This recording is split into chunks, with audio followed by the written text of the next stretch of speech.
국민의힘 이준석 대표가 더불어민주당 송영길 대표와 어제 저녁 만나서 전국민 재난지원금 지급을 합의했다가 사실상 번복한 일로 후폭풍이 거세게 일고 있습니다. 네, 이 일로 오늘 아침부터 여야 공방이 치열한데요. 국회 취재기자 연결합니다. 박초롱 기자. 네, 국회입니다. 먼저 어제 상황부터 한번 정리를 해보겠습니다. 송영길 대표와 이준석 대표가 저녁 회동을 마치고 나와서 양당 수석 대변인이 두 사람이 소득 하위 80%에 지급하기로 한 재난지원금을 전 국민으로 확대해서 지급하기로 했다고 발표를 했습니다. 그런데 이 합의안은 곧바로 국민의힘 내부 반발에 부딪혔고 전 국민 재난지원금으로 확대하는 게 필요한지 검토하자는 데 대한 합의였다고 국민의힘이 사실상 합의를 번복했습니다. 오늘 아침 이준석 대표는 라디오 인터뷰에서 재난지원금 선별 지원이 당론이라고 강조하면서 송 대표와의 논의 내용이 어제 제대로 전달되지가 않았다고 진화에 나섰습니다. 자신은 소상공인 지원 규모가 현재보다 더 늘어나야 한다는 것을 강조했고 송 대표는 전 국민 재난지원금 지급을 강조했기 때문에 이에 대해서 긍정적으로 검토하겠다고 한 거라고 설명했습니다. 전 국민 지급과 관련한 협상 여지를 충분히 남겼다는 겁니다.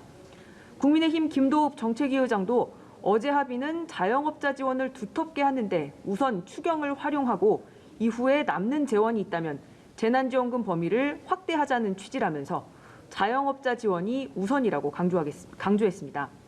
그런데 송 대표 얘기는 조금 다릅니다.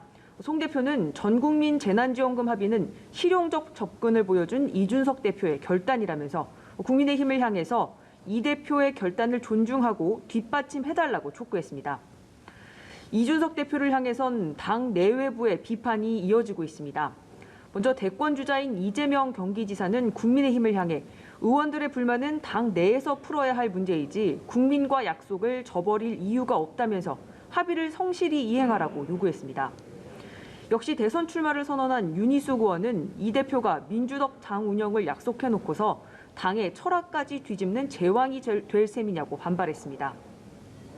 오늘부터 국회 기재위, 국토위, 복지위 등 각 상임위가 회의를 열어서 2차 추경 예비 심사를 진행하고 있습니다.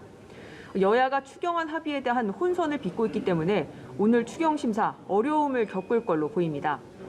민주당은 오후에 비공개 최고위에서 전 국민 재난지원금을 당론으로 채택할 전망입니다.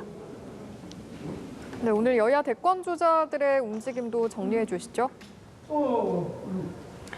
네, 먼저 컷오프로 본경선 후보 6명이 압축된 더불어민주당에선 또 다른 합종 연횡으로 보이는 움직임이 있었습니다. 컷오프에서 탈락한 양승조 충남지사가 정세균 후보 지지를 선언했습니다. 앞서 정세균 후보는 이광재 후보와 후보 단일화를 했습니다. 양 지사와 함께 예비 경선에서 탈락한 최문순 강원지사가 누구의 손을 들어줄지도 관심사입니다. 야권에선 야권 잠룡인 최재형 전 감사원장 측이 국민의힘 입당에 무게를 실는 발언을 해 주목됩니다. 최 전 원장을 돕고 있는 김영우 전 의원은 최 전 원장이 정당 정치가 아니고 대의민주주의를 하기 어렵다는 정당 정치가 아니면 대의민주주의를 하기 어렵다는 생각을 분명히 하고 있다면서 국민의힘 입당 등을 심사숙고하고 있다고 밝혔습니다. 지금까지 국회에서 전해드렸습니다.